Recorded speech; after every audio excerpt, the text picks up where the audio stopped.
warahmatullahi wabarakatuh. Alhamdulillahirabbil alamin. Wassalatu wassalamu ala asrofil anbiya'i wal mursalin wa ala alihi washabbihi ajmain. Rabbi ishrah li sadri wa yassir li amri wahlul 'uqdatam min lisani yafqahu qawli. Saya ucapkan terima kasih kepada rekan-rekan yang menghadiri kegiatan diseminasi modul 1.4 yaitu tentang budaya positif, yang mungkin saya akan mencoba untuk memaparkan apa yang saya peroleh dari kegiatan program guru penggerak yang saya ikuti. Pertama-tama saya ucapkan terima kasih kepada Ibu Kepala Sekolah atas kehadirannya dan dukungannya, kepada rekan-rekan saya guru-guru SDN Pakar 2 atas dukungannya dan kolaborasinya. Baiklah, untuk mempersingkat waktu, yang akan saya paparkan di hari ini mungkin supaya mendapatkan keberkahan ilmu ya, karena saya bukan maksud untuk menggurui ya, tapi menyampaikan kepada teman-teman apa yang sudah saya peroleh, yang mudah-mudahan dapat bermanfaat bagi kita semua dalam tugas kita sebagai seorang guru. Untuk barokahnya kegiatan ini kita baca bersama-sama basmalah. Bismillahirrahmanirrahim. Ya. Yang akan saya sampaikan yaitu tentang modul 1.4, yaitu tentang budaya positif. Apa budaya positif itu? Apa yang dimaksud dengan budaya positif? Kita harus tahu apa arti dari budaya secara umum ya. Pastinya kalau kita berada di sekolah, kita harus mengetahui apa sih budaya sekolah. Budaya sekolah adalah suasana kehidupan sekolah, tempat anggota masyarakat sekolah saling berinteraksi. Dan interaksi yang terjadi meliputi antara peserta didik dengan sesamanya, kepala sekolah dengan guru, guru dengan guru, guru dengan siswa, konselor dengan siswa, pegawai administrasi dengan siswa, guru dan sesamanya. Intinya antara sesama warga sekolah ya. Dan apa sih yang dimaksud dengan budaya positif? Setelah kita gabungkan artinya dengan budaya. Jadi budaya positif di sekolah ialah nilai-nilai, keyakinan-keyakinan, dan kebiasaan-kebiasaan sekolah yang berpihak pada murid, agar murid dapat berkembang menjadi pribadi yang kritis, penuh hormat, dan bertanggung jawab dalam mewujudkan budaya positif ini, di mana guru memegang peranan sentral atau utama dalam mewujudkan budaya positif ini. Next. Kenapa peranan guru itu sangat penting? Karena guru untuk menciptakan budaya positif di sekolah, karena seorang guru yang baik harus memiliki kemampuan dalam mewujudkan budaya positif di sekolah. Jadi budaya positif tersebut dapat dijalankan dengan memahami dan menerapkan konsep-konsep inti. Nah, jadi dalam budaya positif itu kita harus mengetahui atau memahami konsep-konsep inti yang ada dalam budaya positif, seperti disiplin positif. Nanti kita akan bahas apa itu maksudnya disiplin positif, motivasi perilaku manusia berkaitan dengan hukuman dan penghargaan, posisi kontrol seorang guru, keyakinan kelas atau sekolah, dan penerapan segitiga restitusi dalam menyelesaikan masalah murid dengan tindakannya yang keliru di dalam lingkungan sekolah. Next. Jadi apa sih disiplin positif itu? Ini adalah materi atau pemahaman inti dari budaya positif, yaitu sebuah bentuk penerapan disiplin di sekolah tanpa adanya kekerasan atau pemaksaan yang dapat menuntut murid untuk memahami konsekuensi dari perilaku mereka, serta dapat menumbuhkan motivasi intrinsik atau dari dalam agar menjadi pribadi yang mandiri, berpikir kritis, merdeka, dan bertanggung jawab dalam berinteraksi dengan lingkungannya berdasarkan nilai-nilai kebaikan. Karena kita ketahui kalau udah kata disiplin itu berhubungan dengan sesuatu yang keras ya, seperti militeran. Gimana sih disiplinnya militer? Tapi kita sambungkan dengan kedisiplinan yang ada di sekolah. Nah, kedisiplinan ini terjadi karena adanya motivasi juga ya, yang melatar belakangi dari kedisiplinan seseorang. Apa sih yang dapat memotivasi seseorang menjadi disiplin? terkhusus murid-murid kita, di mana murid merasa harus bertanggung jawab untuk disiplin karena ada terbagi menjadi dua motivasi, yaitu motivasi eksternal, yaitu motivasi dari luar, dan motivasi internal, motivasi dari dirinya sendiri. Dan di budaya positif ini inginnya yang dimunculkan adalah budaya motivasi internal dari diri murid kita sendiri, gitu ya. Apa aja motivasi eksternal itu? Yaitu untuk menghindari hukuman dan ketidaknyamanan. Rata-rata kita berdisiplin untuk menghindari kehukuman atau ketidaknyamanan ya, kalau misalkan dari luar. Terus untuk mendapatkan imbalan atau penghargaan dari orang lain. Kadang itu yang memotivasi seseorang, atau dalam konteks ini yaitu murid-murid kita ya, bahkan kita sendiri ya sebagai pegawai atas atasan kita, ada gitu motivasi kita untuk bisa mendisiplinkan diri gitu kalau dari luar. Sedangkan motivasi secara internal, yang ini yang harus kita cari, kita kembangkan dalam diri murid, termasuk oleh diri kita sebagai seorang guru, yaitu untuk menghargai diri sendiri. Kita tuh disiplin untuk apa gitu? Untuk menghargai diri sendiri dengan nilai-nilai yang dipercaya gitu ya. Apa itu nilai-nilai dipercaya? Pastinya juga beberapa nilai kebajikan yang nanti akan kita bahas. Next.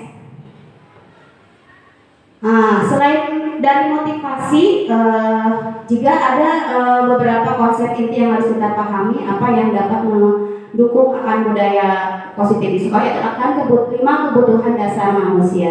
Kita harus sebagai guru harus mengetahui apa sih kebutuhan dasar manusia, terutama bagi murid-murid kita yang memotivasi atau menyebabkan anak kita atau murid kita, bahkan kita sendiri bertindak sesuatu, baik itu salah ataupun benar. Apa yang pertama yaitu pastinya kebutuhan dasar untuk bertahan hidup. Seseorang akan melakukan sesuatu itu pasti untuk salah satunya bertahan hidup. Ini termasuk kepada kebutuhan yang paling utama ya. Kalau nggak hidup ya nggak akan ada kegiatan apa-apa ya. Bertahan hidup itu yang paling utama, atau lebih ke fisiologis ya, kebutuhan fisiologis kita. Yang kedua yaitu kasih sayang dan rasa diterima. Pasti ini kebutuhan dasar manusia selanjutnya setelah kasih sayang dan rasa diterima, yaitu penguasaan, ya, kebebasan, kesenangan, dan bertahan hidup. Ini merupakan kebutuhan dasar manusia yang melatar belakangi akan tindakan yang dilakukan dalam konteks murid-murid kita ya, yang melakukan kebiasaan suatu yang memotivasi mereka untuk melakukan sesuatu. Next. Kita juga harus mengetahui atau paham akan konsep inti mengenai keyakinan sekolah atau kelas ya, di mana guru berperan dalam mewujudkan terbentuknya keyakinan sekolah atau kelas dengan adanya kesepakatan antara guru dan murid, yang kita sering kenal dengan kesepakatan kelas ya, yang sudah dibuat mungkin rekan-rekan semuanya. Dan apa itu keyakinan sekolah atau kelas? Yaitu berupa pernyataan universal yang mudah diingat, dipahami, dan harus diterapkan dalam lingkungan kelas atau sekolah. Biasanya berdasarkan nilai-nilai kebajikan berupa keadilan, keselamatan, tanggung jawab, kejujuran, rasa syukur, berprinsip, integritas, kasih sayang, rajin, berkomitmen, percaya diri, kesabaran, keamanan, dan lain-lain. Jadi nilai kebajikan itu adalah nilai-nilai universal ya, yang diyakini oleh seluruh umat manusia, itu adalah nilai yang baik. Nah, itu yang intinya seperti itu. Next. Selanjutnya, nah dari budaya positif ini adanya pemahaman akan kebutuhan dasar, motivasi, dan lain-lain, itu dapat merubah paradigma belajar kita ya, harus bisa merubah paradigma belajar kita, yaitu bagaimana seseorang bisa berubah dari paradigma stimulus respon kepada pendekatan teori kontrol. Kita ketahui ya, ada stimulus respon dari kebutuhan akan seseorang ataupun motivasi seseorang, itu melatar belakangi akan teori kontrol ini. Di mana perbedaannya antara teori stimulus respon dan teori kontrol? Yang pertama, stimulus respon yaitu realitas kebutuhan kita sama. Padahal kalau secara teori kontrol berbeda, pastinya ya, tiap orang memiliki kebutuhan yang berbeda. Menurut stimulus respon, semua orang melihat hal yang sama. Padahal kalau berdasar teori kontrol, setiap orang memiliki gambaran yang berbeda. Kita paham akan hal itu. Yang ketiga, menurut stimulus respon, kita mencoba mengubah orang agar berpandangan sama dengan kita. Tidak bisa ya, kita itu harus, setiap orang itu harus memiliki pemahaman yang berbeda. Apabila sudah masuk ke teori kontrol yang mendukung budaya positif, jadi paradigma perubahan pemikiran kita berusaha memahami pandangan orang lain tentang dunia. Jangan memaksakan pandangan pemahaman kita akan sesuatu kepada seseorang gitu ya. Tapi berusaha memahami. Itu ya. Selanjutnya, berdasarkan teori next, berdasarkan stimulus respon, perilaku buruk dilihat sebagai suatu kesalahan. Tapi kalau berdasarkan teori kontrol, semua perilaku memiliki tujuan. Mau itu perilaku baik atau buruk seseorang itu ada tujuan. Begitupun murid-murid kita, perilaku yang dilakukannya itu pasti ada tujuan, terutama untuk memenuhi kebutuhan dasar mereka biasanya ya. Berdasarkan teori stimulus respon, orang lain bisa mengontrol saya karena pemaksaannya. Sedangkan menurut teori kontrol, hanya Anda yang bisa mengontrol diri sendiri. Jadi anak itu mengizinkan dirinya untuk dikontrol oleh kita. Kita bisa mengontrol anak itu karena anak mengizinkan dirinya untuk kita kontrol. Ya, jadi itulah yang melatar belakangi motivasi atau yang dilatar belakangi oleh motivasi dan kebutuhan anak, di mana kita tidak bisa mengontrol orang lain. Terus berdasarkan stimulus respon, pemaksaan ada pada saat bujukan gagal ya. Ada pada saat bujukan gagal. Kalau misalkan pemaksaan, karena memang kalau kita memaksa sesuatu pasti akan menghasilkan suatu kegagalan ya, walaupun berhasil ada dampak negatifnya. Sedangkan berdasarkan teori kontrol, kolaborasi dan konsensus menciptakan pilihan-pilihan baru. Yang dibutuhkan adalah kolaborasi dan konsensus, di mana konsensus ini adalah kesepakatan ya yang kita lakukan bersama untuk menciptakan pilihan-pilihan baru. Terus berdasarkan teori stimulus respon juga ada model berpikir menang atau kalah. Ya, win or lose kalau di sini berpikir ya berdasarkan stimulus respon, karena stimulus respon itu otomatis dapat pikiran yang secara responsif terjadi antara menang dan kalah. Kalau model berpikirnya itu menang-menang. Nah, paradigma yang perlu kita ubah adalah model berpikir yang menang-menang atau istilahnya win-win solution gitu ya. Nah, itu yang paradigma yang bisa kita ubah dengan kita memahami akan teori-teori inti dalam budaya positif di sekolah. Next.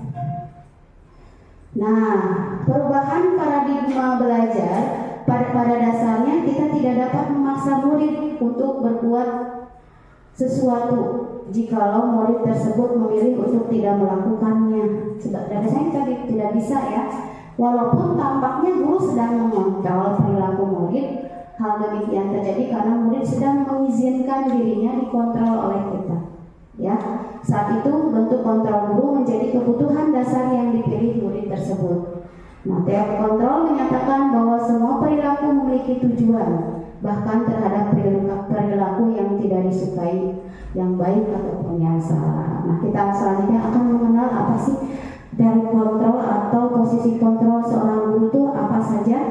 Next.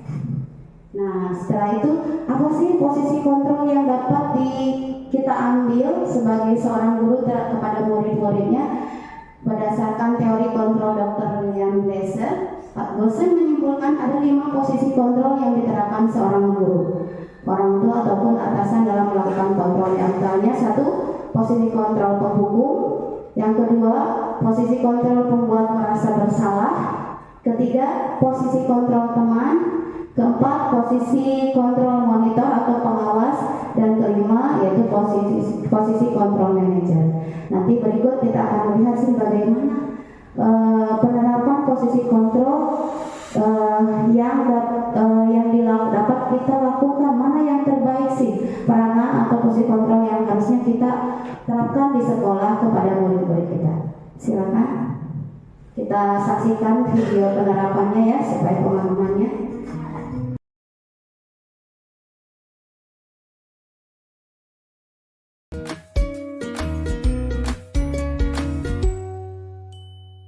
Salam bahagia Ibu dan Bapak guru hebat. Dalam penerapan disiplin positif restitusi, salah satu program yang dikembangkan adalah 5 posisi kontrol. 5 posisi kontrol dalam restitusi adalah proses perjalanan seorang pendidik agar dapat mengenali dirinya. Pada video kali ini, kita akan membahas tentang 5 posisi kontrol yang dikembangkan oleh Diane Goossen dan contoh penerapannya.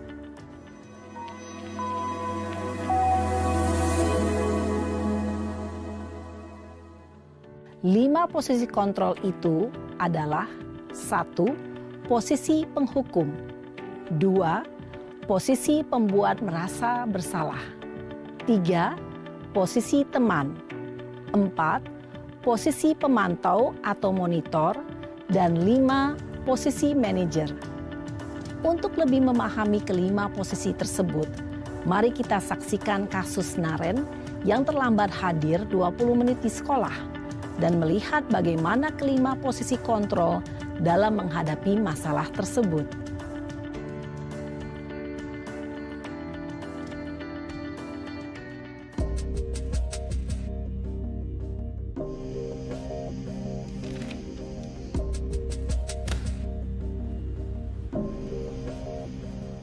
Naren! Sini kamu! Selamat pagi, Bu. Selalu terlambat. Kamu deh, pasti terlambat. Maaf, Bu. Saya... Apa? Apa coba? Alasan kamu apa lagi? Kapan sih kamu tidak terlambat? Malas sekali ya kamu jadi anak. Saya... Dasar pemalas. Gak kapok-kapok sih kamu. Sudah berapa kali terlambat? Sana. Kamu keliling lapangan basket 2 kali.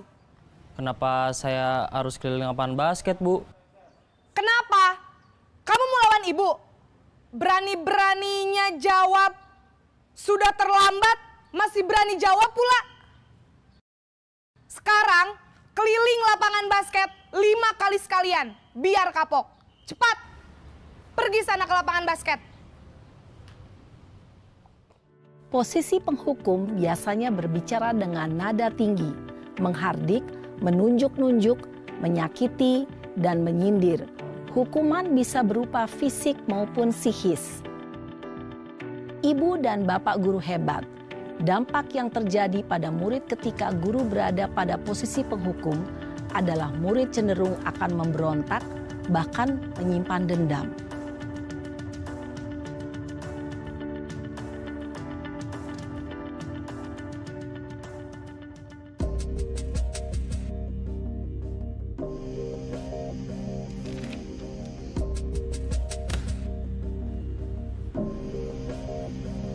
Naren!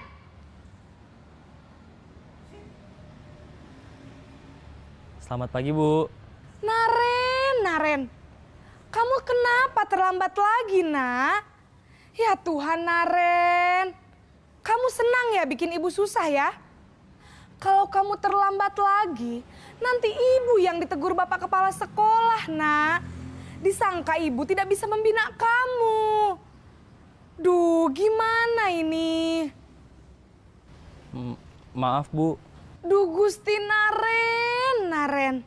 Kamu suka ya kalau ibu ditegur bapak kepala sekolah? Terus, sekarang ibu harus tulis apa ini di buku absen? Ini kamu sudah sering terlambat loh. Ibu harus apa coba? Maaf, Bu. Maaf sekali. Ya sudah, lain kali jangan bikin ibu susah lagi ya, nak ya. Ibu tidak akan kuat lagi kalau kamu begini terus. Bisa jantungan kalau ibu ditegur bapak kepala sekolah. Sana cepat ke kelas. Maaf ya, Bu. Maaf sekali. Posisi pembuat rasa bersalah berbicara dengan nada tenang, cenderung lembut. Namun kata-kata yang diutarakan membuat murid merasa menjadi orang yang gagal. Memandang buruk dirinya sendiri, merasa tidak berharga, dan tidak sanggup membahagiakan orang lain. Ketika guru mengambil posisi pembuat rasa bersalah, murid akan menganggap dirinya yang bersalah dan ia akan menyimpan emosi negatif tersebut di dalam dirinya.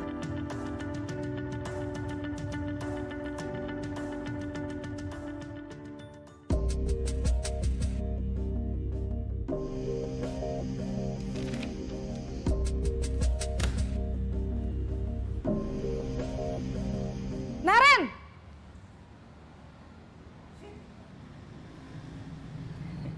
Selamat pagi, Bu. Wah, sudah jam berapa ini, Nak? Terlambat lagi ya, sayang. Iya, Bu. Habis ibu saya lupa bangunkan saya, Bu. Kamu malah menyalahkan ibu kamu. Kamu bukannya anak yang larinya paling kenceng. Kok terlambat sih? Iya, Bu. Saya memang terlambat bangun tadi. Jadi, biarpun saya lari kencang, tetap gak kekejar, Bu. Ya sudah sana, nanti lain kali larinya lebih kenceng lagi ya. Biar gak terlambat lagi. Bikin seneng ibu, demi ibu. Bisa kan? Bisa lah, Bu. Ya sudah sana masuk kelas. Ibu beresin urusan absen kamu. Kamu ini ada-ada saja.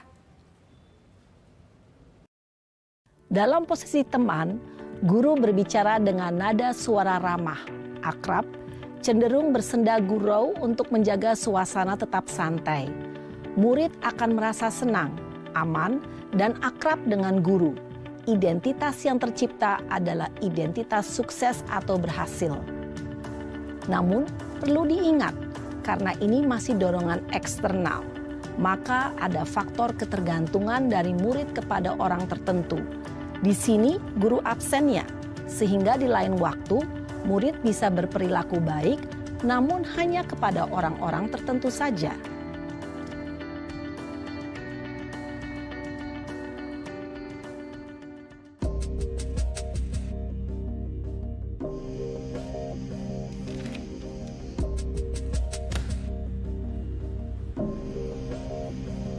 Naren!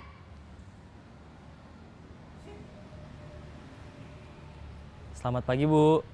Naren, apa peraturan sekolah kita tentang jam berapa kita harus masuk sekolah, Nak? Kita harus di sekolah jam 7, Bu. Iya, betul. Sekarang sudah jam 7.20. Naren sudah tahu konsekuensinya jika terlambat hadir. Paham, Bu. Saya harus tinggal kelas pas jam istirahat selama 20 menit. Iya, benar. Konsekuensinya demikian. Jadi nanti jam 9.30 pas istirahat, kamu harus tinggal di kelas, kerjakan tugas tambahan untuk ketertinggalan kamu, ya? Baik, Bu. Posisi pemantau mengandalkan penghitungan atau data untuk mengontrol murid. Guru mengarahkan murid berdasarkan peraturan dan konsekuensi. Seorang pemantau menunjukkan bahasa tubuh dan ekspresi wajah yang datar dan cenderung formal.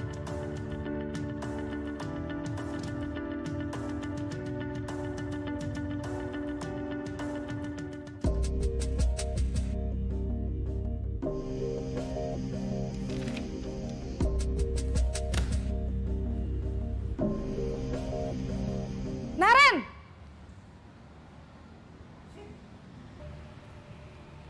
Selamat pagi, Bu. Selamat pagi, Naren. Maaf, Bu. Saya terlambat. Iya, sekolah masuknya jam 7, sekarang sudah jam 7.20. Jadi sekarang bagaimana ini, Naren? Maaf, Bu.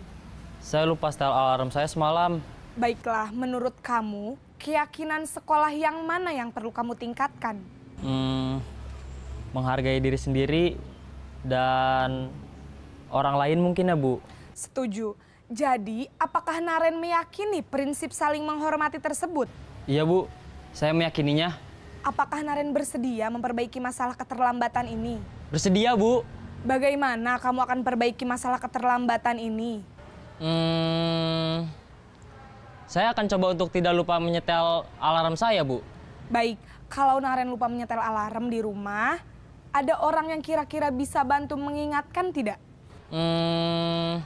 Ada, Bu. Kakak saya, Kak Ema. Ada lagi selain Kak Ema?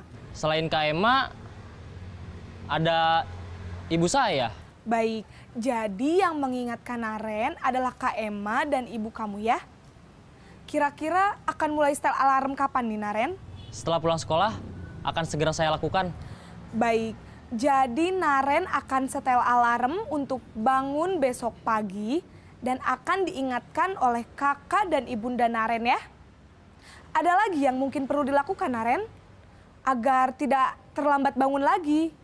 Tidak ada, Bu. Baik Naren, terima kasih untuk kerjasama kamu. Sekarang kamu perlu kembali ke kelas untuk belajar. Baik, Bu. Terima kasih. Posisi manajer adalah posisi kontrol yang disarankan untuk membimbing murid memiliki sikap disiplin yang positif, yaitu murid yang mandiri, bertanggung jawab, dan dapat memecahkan masalah. Tujuan dari posisi ini adalah agar murid dapat berefleksi atas tindakannya. Guru akan dengan tulus memberikan pertanyaan-pertanyaan bermakna, sehingga membuat murid dapat belajar dari kesalahannya dan mencari sebuah solusi untuk menyelesaikannya. Ibu dan Bapak guru hebat, setelah mengamati adegan kelima posisi kontrol tadi, kira-kira posisi mana yang paling ideal? Posisi mana yang dapat menunjang motivasi intrinsik murid? Ya, tentu posisi manajer. Posisi ini memang posisi ideal yang ingin dituju setiap pendidik. Pada posisi inilah, guru dapat menerapkan disiplin positif yang berpihak pada murid, yang memerdekakan murid. Perjalanan seorang pendidik tentunya tidak mudah untuk sampai pada posisi seorang manajer. Namun, tujuan kita pasti, yaitu menciptakan murid-murid yang mandiri, merdeka, dan bertanggung jawab. Semoga penggambaran 5 posisi kontrol yang telah diperlihatkan ini dapat menjadi ajang refleksi bagi kita semua, agar dapat terus mengasah dan menerapkan disiplin positif yang memerdekakan murid. Mari terus berlatih dan bersemangat. Selamat menerapkan. Salam dan bahagia, Ibu dan Bapak guru hebat.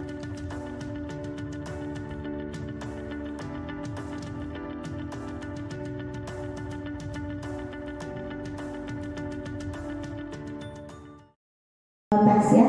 Nah, posisi kontrol penghukum tadi seperti kata-kata patuhi aturan saya atau awas, kamu selalu saja salah, pasti selalu yang terakhir selesai. Guru seperti ini senantiasa percaya hanya ada satu cara agar pelajaran bisa berhasil, yaitu cara dia. Selanjutnya, posisi kontrol yang kedua yaitu pembuat merasa bersalah. Sering menggunakan kalimat seperti ini. Ibu sangat kecewa sekali dengan kamu. Berapa kali Bapak harus memberitahu kamu ya? Gimana coba kalau orang tua kamu tahu kamu berbuat begini? Ini kalimat-kalimat yang biasa diambil seorang guru yang memegang posisi kontrol membuat bersalah. Di posisi ini, murid akan memiliki penilaian diri yang buruk terhadap diri mereka sendiri. Tidak percaya diri ya, murid merasa tidak berharga dan telah mengecewakan orang-orang yang disayanginya. Yang ketiga yaitu posisi kontrol sebagai teman. Nah, kalimat tadi pas video pas ayo teman ya, ada kendala teknis. Misalnya ada kalimat ayo bantulah demi Bapak ya, ayo ingat tidak bantuan Bapak selama ini.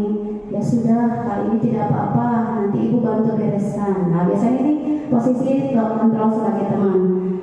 Bagus, ada merupakan suatu hal yang pendekatan yang bagus pada anak-anak. Positifnya bagus, anak-anak menjadi merasa dekat dengan kita, tetapi ada hal negatif yang dapat terjadi, yaitu dari posisi teman. Bila suatu saat guru tersebut tidak membantu, maka murid akan kecewa dan berkata, saya pikir Bapak itu teman saya. Murid merasa dikecewakan dan tidak mau lagi berusaha. Hal lain yang mungkin timbul adalah murid hanya akan bertindak untuk guru itu, gitu ya. Percayanya sudah ke guru itu, maka ketika diganti oleh guru yang lain, anak atau murid tidak memiliki kepercayaan dan melakukan kesalahan tanpa adanya suatu solusi. Dan ya, hal lain yang mungkin timbul adalah yang bertindak untuk guru tertentu dan tidak untuk guru lainnya. Murid akan bergantung pada guru tersebut. Yang keempat itu posisi kontrol sebagai monitor atau pengawas. Mungkin ini posisi yang kontrol yang lebih baik ya tahapannya daripada kedua posisi kontrol tadi, yaitu dengan betul-betul sebagai pengawas atau memonitor anak. Yaitu seperti apa kalimat yang sudah diucapkan, itu peraturannya apa yang kamu lakukan, sanksi atau konsekuensinya apa? Ya, jadi bertanya lagi kepada anak. Seorang pemantau sangat mengandalkan perhitungan, catatan, data yang dapat digunakan sebagai bukti atas perilaku seseorang. Posisi ini akan menggunakan stiker, slip catatan, daftar cek.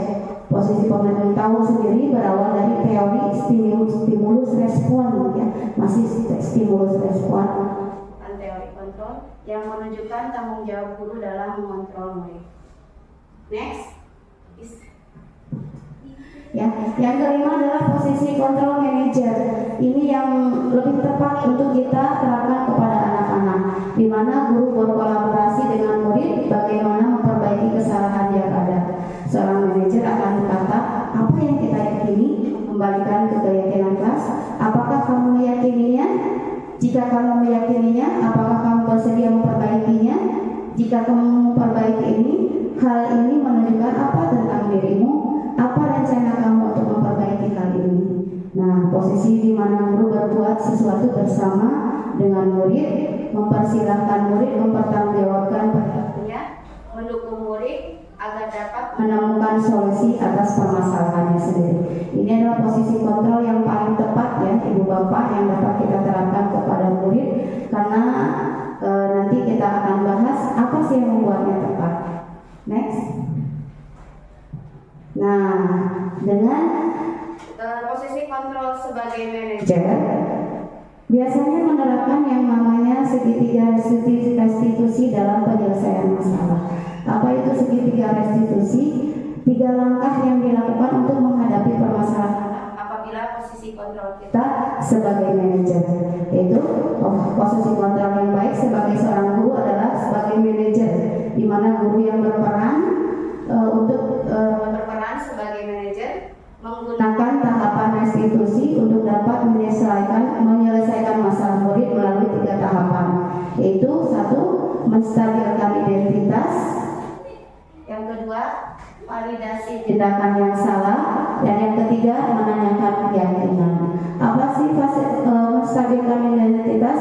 Salah satunya apabila ada anak yang berbuat salah, kita stabilkan dulu identitas anak tersebut. Misalnya, kalau berbuat salah, setiap orang pasti melakukan kesalahan. Kamu bukan satu-satunya yang berbuat kesalahan. Jadi kita menstabilkan dulu identitas anak supaya dia tidak merasa gagal, gitu ya. Yang kedua, validasi tindakan salah. Barulah kita memberitahu kepada anak apa yang kamu lakukan itu baik atau salah, ya. Kita tanyakan lagi kepada anak. Misalnya dalam hal tadi yang terlambat sekolah, ya, baik atau tidak. Kita tanyakan lagi validasi tindakan yang salah yang dilakukan oleh Naren itu seperti apakah baik atau buruk, ya. Bagaimana standarnya, apa itu salah atau tidaknya?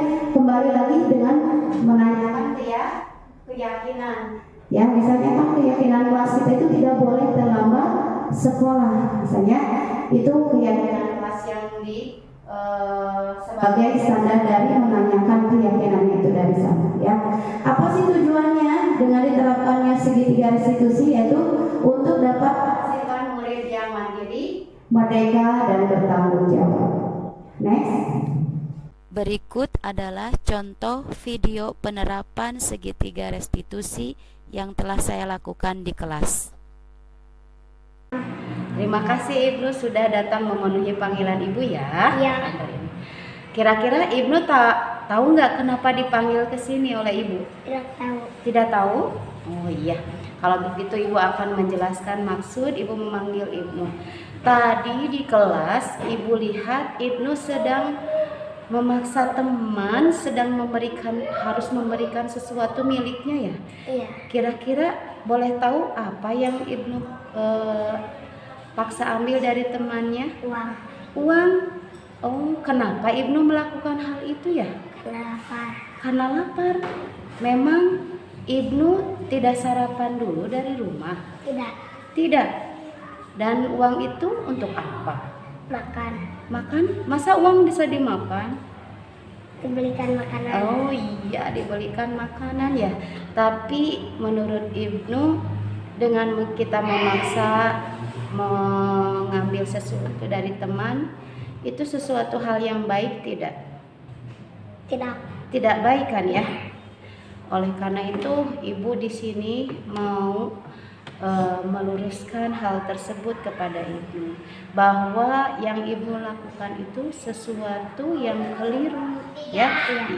Walaupun Ibu tidak akan menghukum ataupun menyalahkan Ibu ya sepenuhnya, tapi kita akan ngobrol akan hal yang Ibu lakukan itu adalah sesuatu yang salah. Kembali lagi keyakinan kelas yang kita miliki. Apa yang Ibu yakini di kelas kita? Menghormati dan menyayangi sesama teman. Betul ya. Salah satunya menghormati dan menyayangi sesama teman. Dengan Ibnu mengambil paksa milik teman itu sudah menyakiti teman, ya, melanggar akan keyakinan kelas yang sudah kita sepakati bersama. Kalau sudah tahu bahwa itu adalah suatu kekeliruan, kira-kira apakah Ibnu akan memperbaiki keadaan ini? Iya.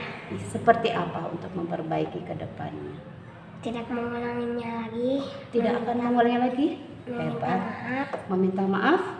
Ada lagi? Mengganti rugi. Mengganti rugi. Betul, Ibnu akan mengganti rugi kepada temannya? Iya. Iya, memang harus ya. Sesuatu hak yang bukan milik kita harus dikembalikan lagi kepada temannya. Dan terkait Ibnu akan rasa lapar dan Ibnu coba di rumah sarapan dulu, ya. Kalaupun Ibnu tidak diberikan uang jajan oleh ayah ibunya, Ibnu jangan sampai mengambil sesuatu dengan paksa pada teman, iya. Ya. Tinggal diskusi aja kita sama-sama karena kita di sini harus saling berbagi. Iya. Ya, paham ya, Nak ya? Ya. Kalau begitu terima kasih Ibnu sudah mau jujur dengan Ibu, berdiskusi dengan Ibu. Mudah-mudahan ke depannya Ibnu tidak melakukan lagi kekeliruan ini, ya. Terima kasih ya, Nak. Aku senang Ibu Guru telah membimbingku dan membantuku untuk memperbaiki kesalahanku di sekolah.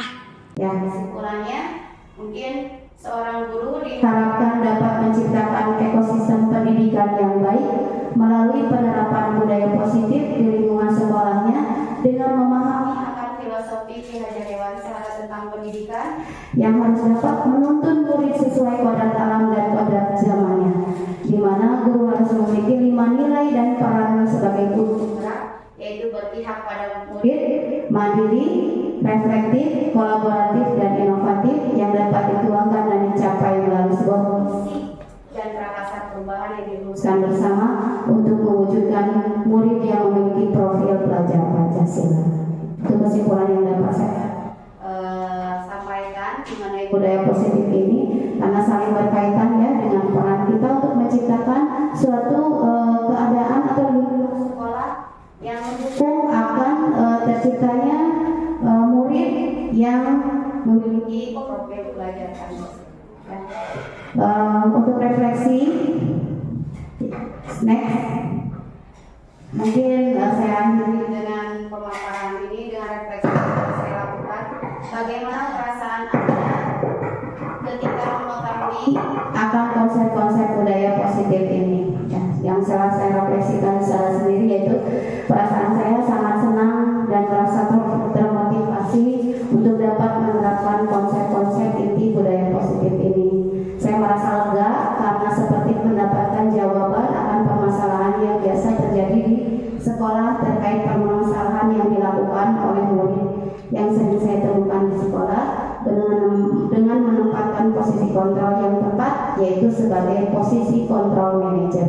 Kalau selama ini saya selalu menempatkan posisi kontrol sebagai teman ya, karena saya anak kelas 1 itu lebih dekatnya itu kepada teman. Jadi saya menempatkan diri sebagai teman. Ternyata sebagai teman pun ada dampak negatif yang akan terjadi kepada murid, dan posisi kontrol yang tepat adalah sebagai manajer.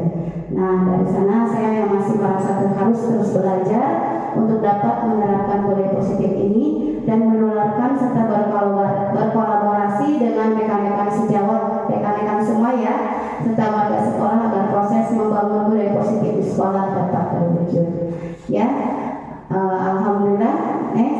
Mungkin penyampaian akan budaya positif ini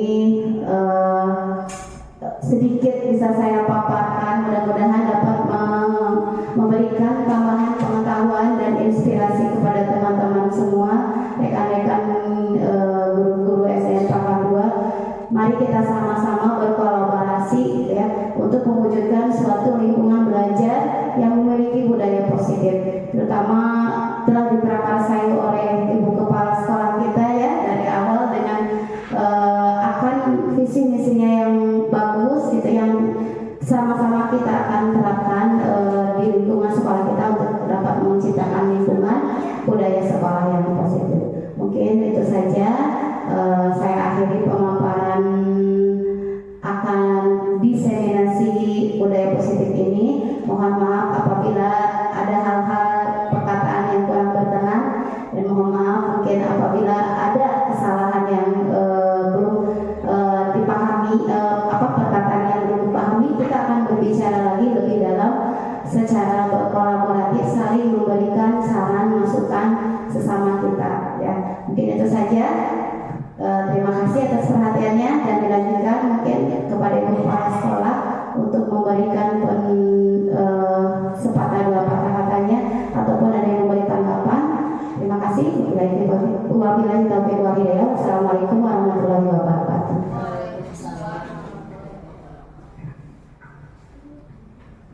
Oke, bismillahirrahmanirrahim. Assalamualaikum warahmatullahi wabarakatuh. Senang sekali rasanya saya bisa mengikuti langsung kegiatan diseminasi budaya positif dalam rangka pembelajaran guru pembelajaran angkatan 11 ya, Bu Nina. Senang sekali karena Bu Nina bisa berbagi ini dengan rekan-rekan sehingga lebih menguatkan kembali posisi diri sebagai guru itu mau di mana. Dan 5 tadi ya, ini sangat sangat berharga sekali untuk mengukur sejauh mana kita sudah menjadi guru, posisi kontrolnya ada di mana. Itu sangat berarti nanti untuk kita berinteraksi dengan peserta didik kita di kelas. Selanjutnya mungkin saya melihat Bu Nina dalam hal ini progres ya, dalam menyampaikan pun kita rekan-rekan lebih memahami. Saya pribadi lebih mudah mencerna apa yang disampaikan, dan intinya adalah ayo kita sama-sama berkolaborasi menerapkan budaya positif ini mulai dari diri kita sendiri sebagai guru untuk menjadi contoh buat peserta didik. Nah setelah itu ketika sudah mulai dari sendiri, kita akan tebarkan ini sesama kelas gitu ya, saling menguatkan, saling mengingatkan. Setelah itu bisa kita nanti terapkan berikutnya ke orang tua, ke siswa dan lain sebagainya. Jadi yang intinya itu adalah mulai dari diri sendiri, mulai saat ini, dan jangan ditunda-tunda lagi untuk melakukan hal yang baik. Itu saja. Sukses buat Bu Nina. Semoga kedepannya apa yang disampaikan Allah mudahkan untuk melaksanakannya. Terima kasih. Assalamualaikum warahmatullahi wabarakatuh. Mungkin ada tanggapan dari teman-teman.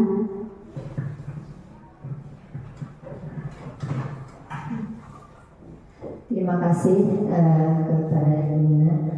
Alhamdulillahirrahmanirrahim, dengan disterilisasinya Bu Nina, alhamdulillah sangat memberikan motivasi mungkin buat saya sendiri ya pribadi. Semalam saya webinar tentang ada kaitannya dengan yang tadi Bu Nina, itu peran penilaiannya. Alhamdulillah, jadi guru itu harus berkomunikasi dengan perasaan, latar belakang yang menerima itu tadi. Alhamdulillah, sukses selalu Bu Nina.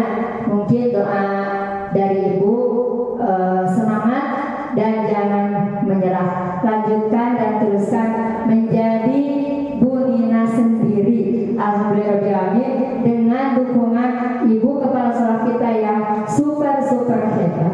Alhamdulillah. Wassalamualaikum warahmatullahi wabarakatuh.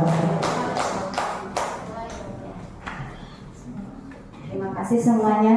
Untuk penutupan kita kegiatan ini kita tutup dengan membaca hamdalah bersama-sama. Alhamdulillah.